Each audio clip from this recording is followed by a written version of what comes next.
देखिए, यहाँ 3-4 प्रमुख बातें थी लोगों की। सबसे पहले तो ये था कि हमारा एनडीएमसी में जो टेम्पररी मस्टर रोल है, जिससे यहाँ हजारों युवकों को काम मिलता था, वो बंद पड़ा है 10 साल से। उसे खोलना है।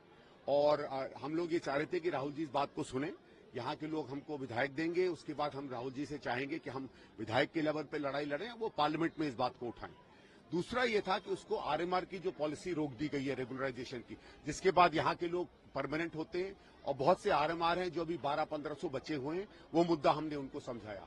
तीसरा हमने समझाया कि जो कॉम्पनसेटरी है, जो यहाँ डेथ होती है, उसमें यहाँ सिर्फ 3 या 4 या 5% लोगों को ही जॉब मिल पाता है, जो बिल्कुल अनैतिक है। कांग्रेस के समय 40-45% तक हो जाता था। भाई किसी का अगर जवान डेथ हो गई 30-40 साल की उम्र में, क्या करेगा उसका परिवार, कहाँ जाएगा, वो भी बात हमने बताई। चौथा यह है कि यहाँ जो घर के लोग रह रहे हैं, यहाँ कोई यहाँ 70 साल से रह रहा है, कोई यहाँ 100 साल से रह रहा है, कोई परिवार यहाँ 50 साल से रह रहा है, और भारत सरकार की नीति रही है कि कई जगहों पर वही मकान उनको लीज पर दे दिए गए।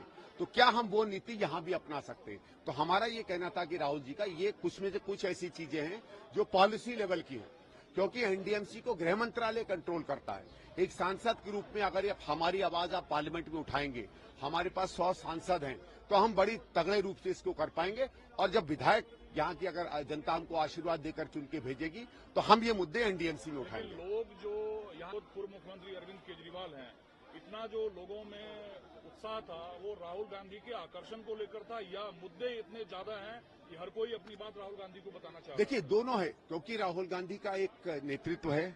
राहुल गांधी ने हमेशा लोगों की बात की है, धर्म की, जाति की, इलाकों की वो उतनी बात नहीं करते। वो लोगों के व्यवसाय की, उनके अधिकारों की बात करते।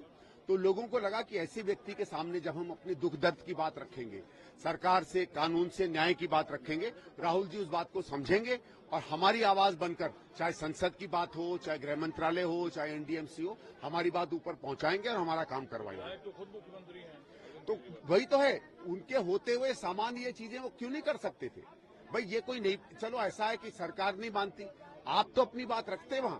मुझे नहीं लगता एक भी पत्र जो है इन्होंने लिखा, या किसी मीटिंग में मैंने यहाँ के पुराने चेयरमैन साहब से बात की थी, उन्होंने कहा कि साहब 10 साल में एक बार भी इन्होंने विकास की कोई बात नहीं की, ना इन्होंने कोई रेजोल्यूशन भेजा, या ना इन्होंने कोई डिमांड भेजी इस इलाके के विकास की। तो जब विधायक है, जो एनडीएमसी का मेंबर है, जिसके पास जितने अधिकार हैं, मुख्यमंत्री भी हैं, न कभी विकास की बात करते हैं, न कभी नौकरियों की बात करते हैं, तो ये तो हाल होगा ही हमारे कर्मचारी।